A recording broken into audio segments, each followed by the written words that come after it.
পরীক্ষার মানে 7 থেকে 8 দিন আগে রেটিনা থেকে ভাইয়ারা বাসায় আসছিল, তোমার হয়তো ভালো একটা র্যাঙ্ক আসবে।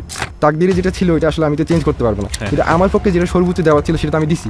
এই ক্ষেত্রে তো আমার একটু কষ্টটা একটু কম হওয়ার কথা। রেটিনা আমি আসলে অনেস্টলি বলতেছি, আমি যেটা আমার বলা উচিত, রেটিনাতে মেনলি সব কিছু করছি। লাস্ট 4 মাস যে পরিমাণ হেল্প করছি এটা আসলে আমি কখনো একটা কোচিংয়ের থেকে কখনো এক্সপেক্ট করি নাই আর কি।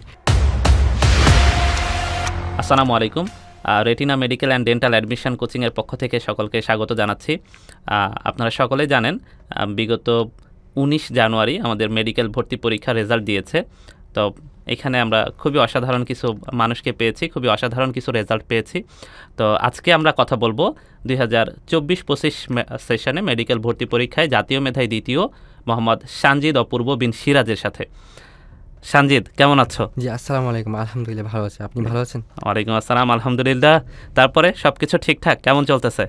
জি ভালো, একটু মানে নার্ভাস লাগতেছে এরকম। এখন একটু এরকম হওয়ার কথা, কিন্তু লাইমলাইট তো তোমার দিকে, তোমরা এখন জাতির হিরো। তারপরে এই যে আমরা আসলে কনভেনশনাল অনেক কথা বলবো না, আমরা একটু শুনতে চাচ্ছি যে তোমার একাডেমিক জার্নিটা কেমন ছিল, একদম সেই ছোটোবেলা থেকে যদি শুনি। ছোটোবেলা থেকে বলতে গেলে মানে আমি যে মানে খুব বেশি একটা অনেক ভালো স্টুডেন্ট ছিলাম তেমন না, আবার খুব খারাপ স্টুডেন্ট ছিলাম তেমন।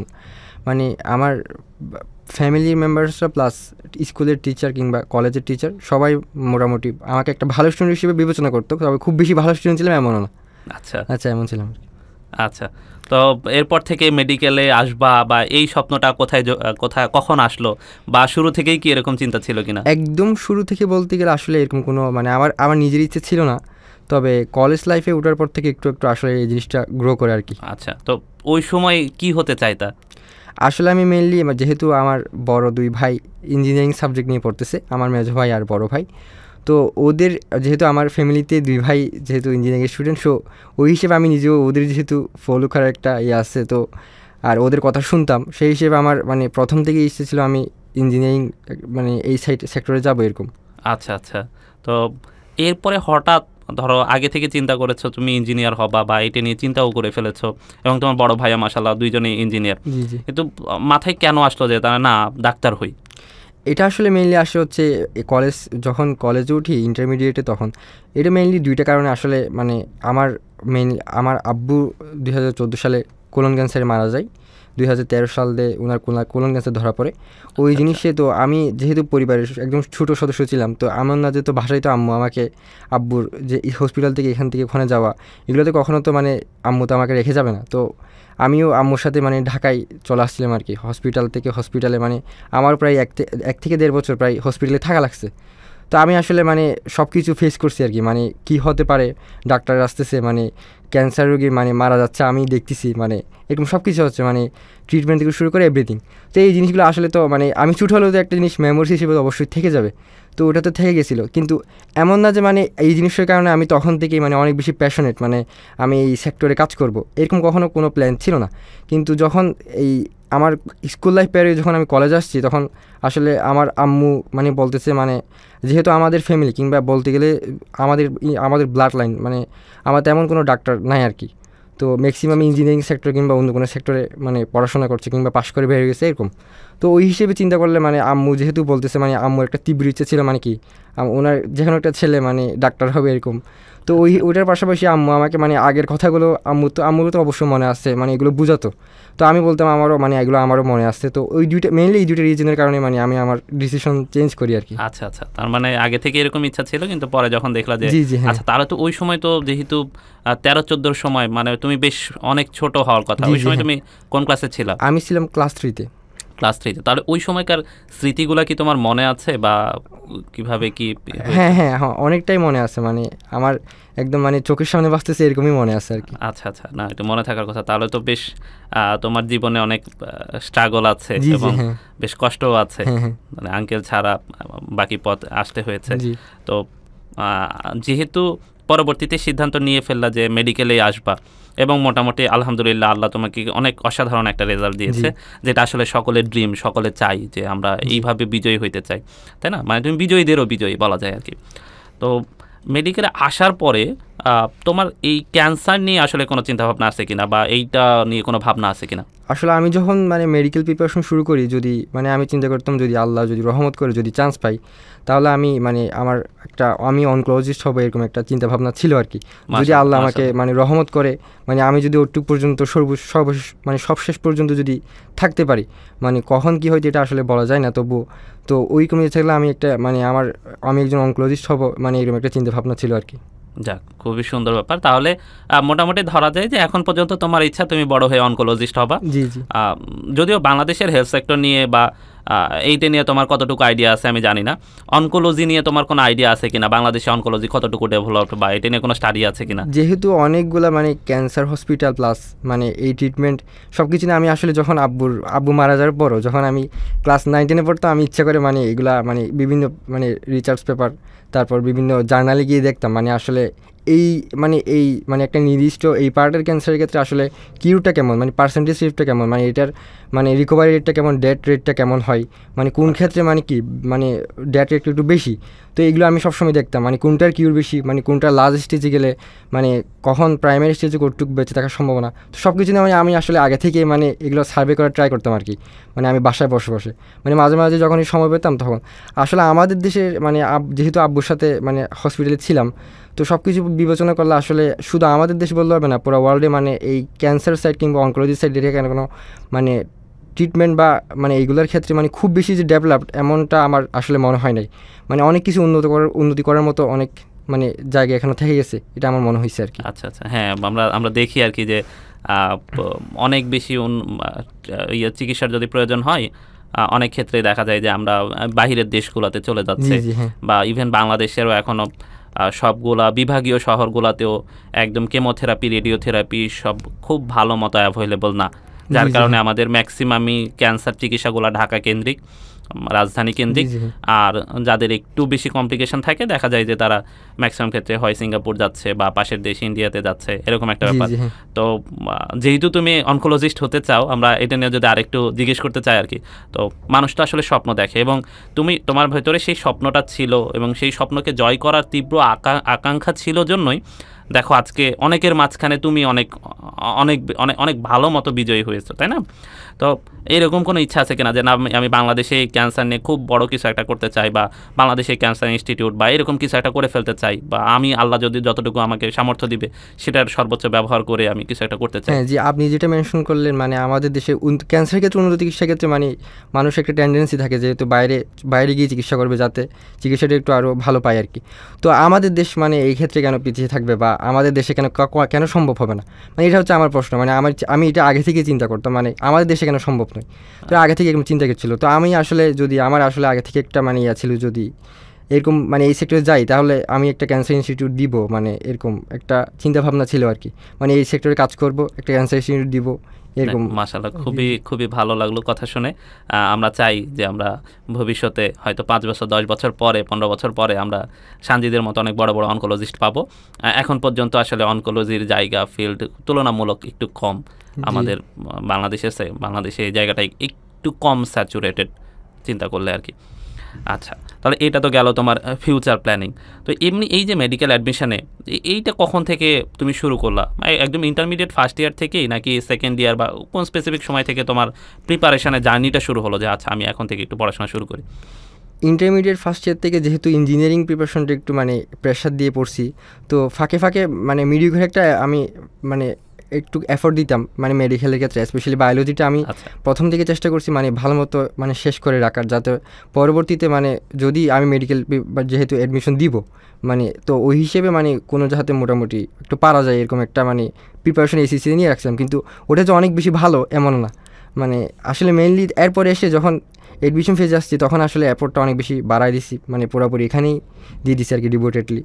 তো ওটা ওই হিসেবে মানে এফোর্টটা মেইনলি আসলে এডমিশন ফেজে দিয়েছি। অ্যাডমিশন ফেজে, হ্যাঁ। তো আমরা যদি একটা শুনতে চাই আর কি, সবার জাতীয় একটা কোশ্চেন থাকে যে ভাইয়া মেডিকেল অ্যাডমিশনের সময় কয় ঘন্টা পড়াশোনা করতেন, কয় ঘন্টা পড়লে জাতীয় মেধায় সেকেন্ড হওয়া যায়? আসলে এটা আসলে মানে যখন একটা স্টুডেন্ট যখন ও পড়বে মানে মানে একটা স্টুডেন্ট যখন অনেক বেশি এফোর্ট দিবে তখন ও বুঝতে পারবে মানে ওর আসলে ক্যাপাসিটিটা কতটুক, মানে ও একদিনে কতটুক কভার করতে পারবে। এখন এক একজনের ক্ষেত্রে এটা ডিফার করে, মানে আমার ক্ষেত্রে হয়তো আমি মানে 6-7 ঘন্টা একটা জিনিস পারলে এটা অনেকের ক্ষেত্রে আবার মানে অনেক আমার চাইতে যারা একটু ভালো ওদের ক্ষেত্রে এটা হয়তো 3-4 ঘন্টায় পারবে। তো ওর ক্ষেত্রে তো ওর মানে 10-12 ঘন্টা পড়তে হবে এমন তো কোনো মানে কথা না, মানে ওনার ক্যাপাসিটি অনুযায়ী পড়বে, মানে দিনের পর দিনে শেষ করবে, এটাই হচ্ছে কথা। দিনের পর দিন এটা তো ভেরি করে পার্সন টু পার্সন, এমন না যে স্পেসিফিক্যালি এটাই আমার এত ঘন্টায় পড়তে হবে এরকম তো কিছু না। আচ্ছা, খুবই সুন্দর পরামর্শ।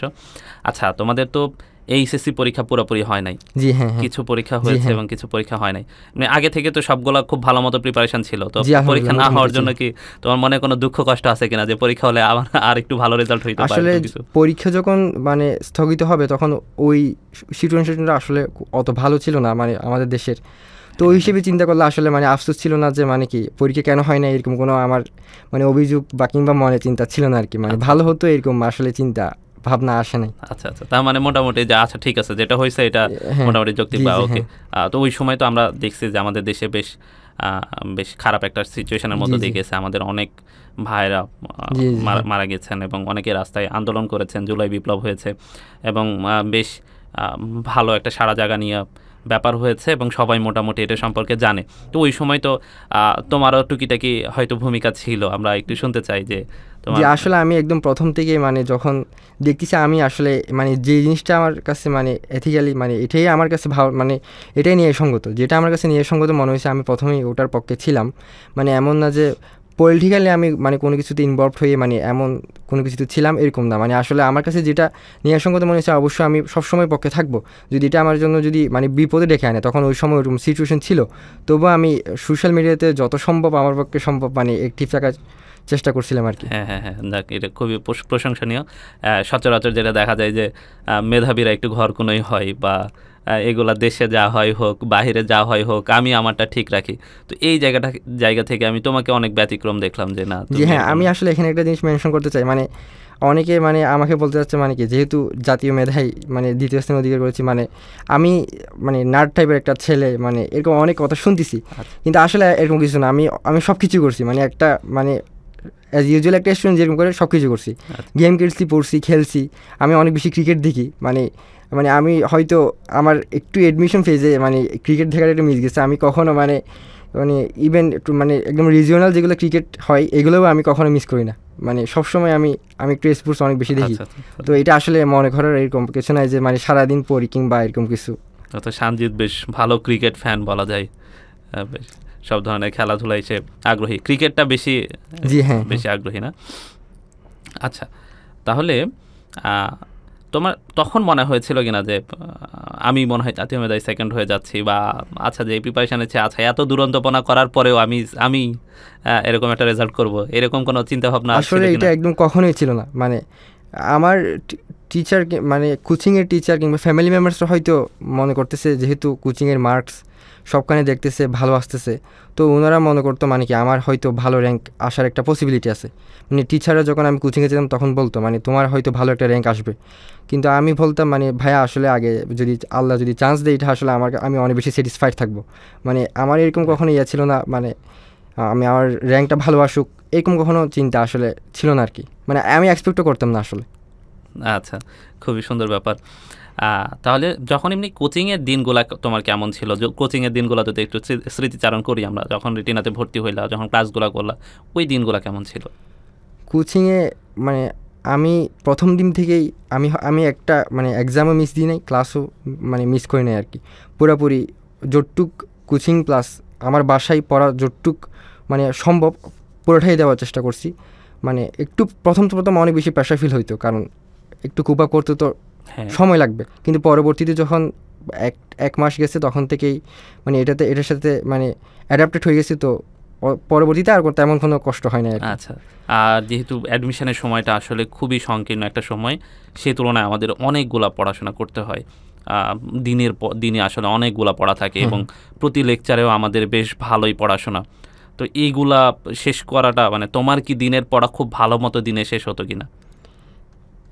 দিনের পড়া ম্যাক্সিমাম দিনের ক্ষেত্রে হ্যাঁ এটা মানে শেষ করতে পারতাম, মানে শেষ হতো। আলহামদুলিল্লাহ হ্যাঁ আচ্ছা, শেষ করতে পারতাম। তবে সবগুলোতে যে সবসময় মানে 100% মানে শেষ করতে পারতাম এরকম কখনো তো সম্ভব না।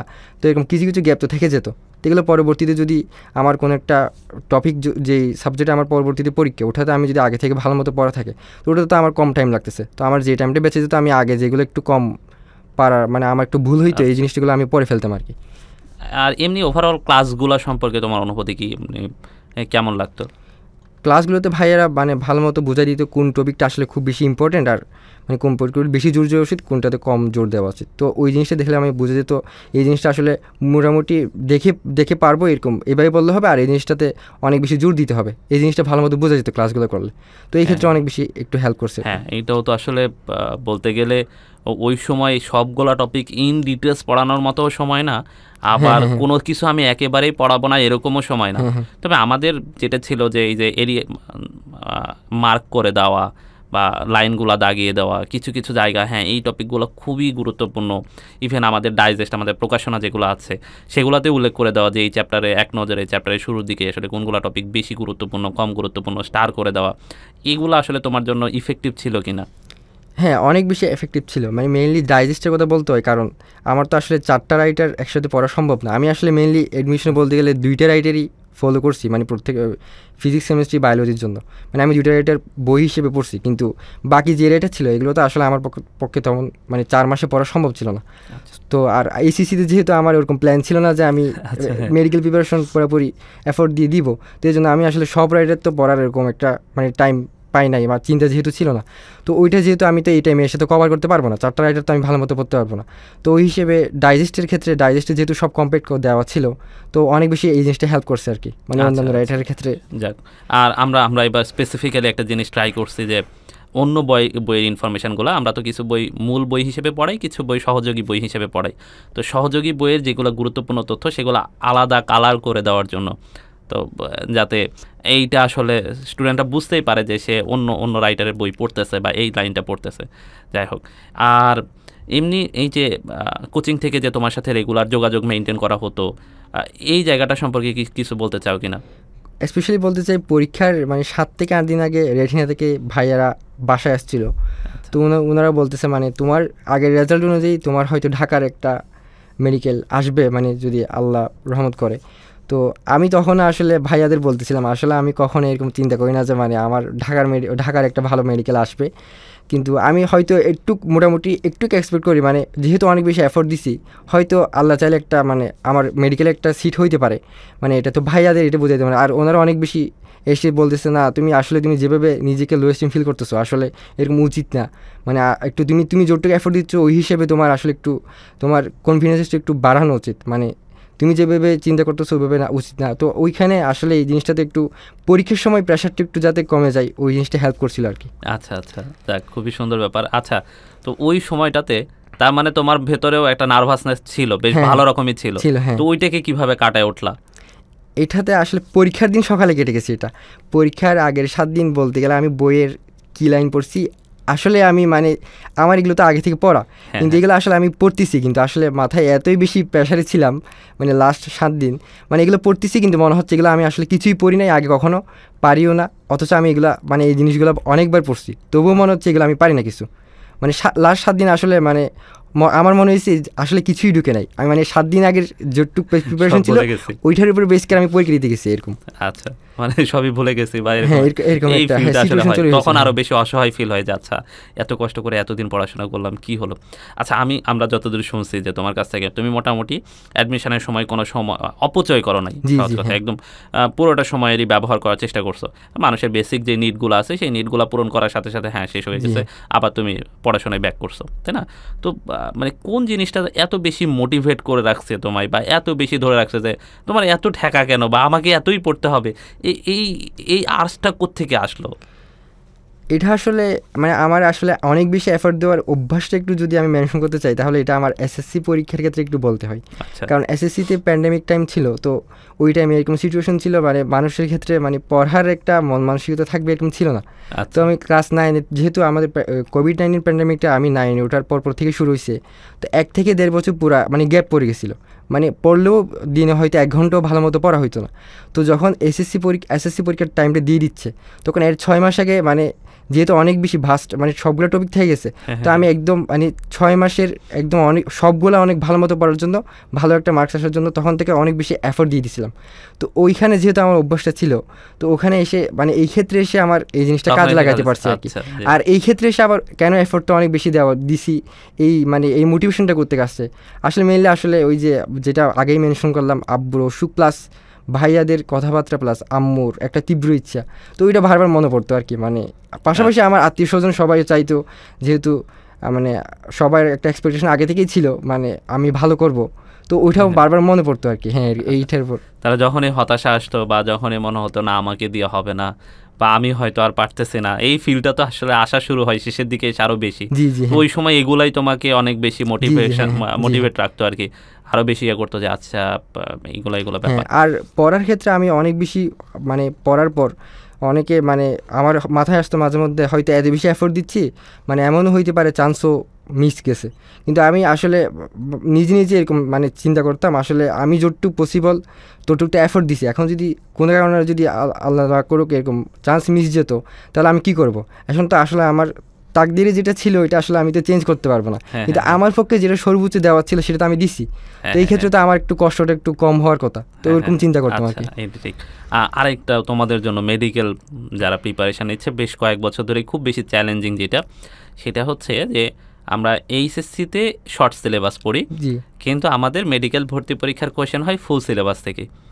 তো তোমার আসলে লং সিলেবাসের বলতে আমরা যেগুলো বোঝাই যে চ্যাপ্টারগুলো আমরা এর আগে পড়ি নাই, তো এই না পড়া যে চ্যাপ্টারগুলো ছিল ওগুলো কি তুমি এইচএসসির সময়ই পড়ে ফেলছিলে নাকি সেগুলো এইচএসসি পরীক্ষা দেওয়ার পরে নাকি কোচিংয়ের সাথে আগাইছো, ওইটার তোমার স্ট্র্যাটেজি কীরকম ছিল? আসলে একটা জিনিস যদি বলি, আমি আসলে বাংলাদেশ বায়োলজি অলিম্পিয়াডের একটা মানে রেগুলার পার্টিসিপেট করতাম। তো এসএসসি এর টাইমে আমি আসলে এইচএসসি যেটা প্রাণীবিজ্ঞান ছিল ওটা আসলে ওইটার জন্য আমার আসলে ভালো মতো মোটামুটি পড়া হয়ে গেছিলো। এমন না যে আমি লাইন বাই থিওরিক্যালি পড়ছি, কারণ মেডিকেল স্ট্যান্ডার্ড আর তো আর অলিম্পিয়াড স্ট্যান্ডার্ড সেম না। তো এটার ক্ষেত্রে মানে যেহেতু কনসেপচুয়ালি একটু ক্লিয়ার ছিল, তো ওই জিনিসটা এসএসসিতে এসে আমি যখন ফার্স্ট ইয়ারে পড়তেছি দেখতেছি আসলে শর্টের বাইরে যে চ্যাপ্টারগুলো আছে এগুলো আমি নিজে পড়তে তেমন কোনো সমস্যা হচ্ছে না আমার ক্ষেত্রে। তো আমি প্রাণীবিজ্ঞানের ক্ষেত্রে এটা পড়ে ফেলছিলাম আর কি। আর উদ্ভিদ বিজ্ঞানের ক্ষেত্রে যথেষ্ট ভালোই সমস্যা ছিল শর্টের বাইরেগুলোর ক্ষেত্রে। এগুলো আসলে ফিল করছি যখন 5ই আগস্ট সব কিছু শেষ হয়ে গেছে, তখন মানে আমাদের এডমিশনের ক্লাস শুরু হওয়ার এক থেকে 1.5 মাস একটা টাইম ছিল মানে বাসায়, তখন ওই জিনিসটা মোটামুটি যতটুকু আমার ক্ষেত্রে পসিবল আমি তখন এটা ফিল করার ট্রাই করছি আর কি। তার মানে একটা প্রপার প্ল্যানিং ছিল তোমার কিছুটা আগের, এই যে অলিম্পিয়াডের সাথে সংযুক্ত থাকার ফলে এইটা অনেকটা কাজে দিছে। তো আমি যেটা বুঝলাম তোমার সাথে কথা বলে যে আসলে আমাদের যদি প্রপার প্ল্যানিং থাকে এবং আমাদের দৃঢ় মনোবল থাকে যে আমি এটা করবই, তাহলে মনে হয় অনেক কঠিন কাজও আসলে সহজ হয়ে যায়। পরিকল্পনা আমাদের অনেক কাজকেই সহজ করে দিতে পারে। যাই হোক সানজিদ, তোমার সাথে অনেকক্ষণ কথা বললাম। হ্যাঁ, তো শেষে যদি রেটিনা সম্পর্কে 2-1 কথা শুনতে চাই। রেটিনা মানে আমি আসলে কথার মাধ্যমে বলতে পারবো না জিনিসটা, মানে তবু বলতে হচ্ছে মানে লাস্ট 4 মাস যেহেতু রেটিনাতে মেনলি সব কিছু করছি, তো ওই হিসেবে রেটিনা যে পরিমাণ হেল্প করছে, ইভেন শুধু ক্লাস টিচাররা না মানে ভাইয়ারা ওখানকার অফিসের সবাই, কোঅর্ডিনেটররা, এক্সিকিউটিভ থেকে শুরু করে সবাই যে পরিমাণ হেল্প করছে, এটা আসলে আমি কখনো একটা কোচিংয়ের থেকে কখনো এক্সপেক্ট করি নাই আর কি। তো এই জিনিসটা আমার অনেক বেশি ভালো লাগছে। তো আর রেটিনার কোয়েশ্চেনটা অবশ্যই বলতে হয়, কোয়েশ্চেনগুলো অনেক ভালো ছিল, তো আমাকে অনেক বেশি হেল্প করছে আসলে। মানে আমার থেকে এটা আসলে স্বীকার করতে হবে, এটা অনেস্টলি বলতেছি আমি, যেটা আমার বলা উচিত। আচ্ছা, ঠিক আছে সানজিদ, আর আমরা কথা বাড়াবো না। আমরা এতক্ষণ শুনলাম জাতীয় মেধাবী দ্বিতীয় সানজিদের কথা। তো আশা করি সানজিদ যেভাবে পরিকল্পনা করেছে, যেভাবে পরিশ্রম করেছে, আমরাও যদি এইভাবে ফোকাস থেকে পড়াশোনা করতে পারি তাহলে ইনশাল্লাহ আমরাও এইভাবে আমাদের কাঙ্ক্ষিত লক্ষ্যে পৌঁছে যাব। সবাই ভালো থাকবেন, সবাই সুস্থ থাকবেন। আসসালামু আলাইকুম।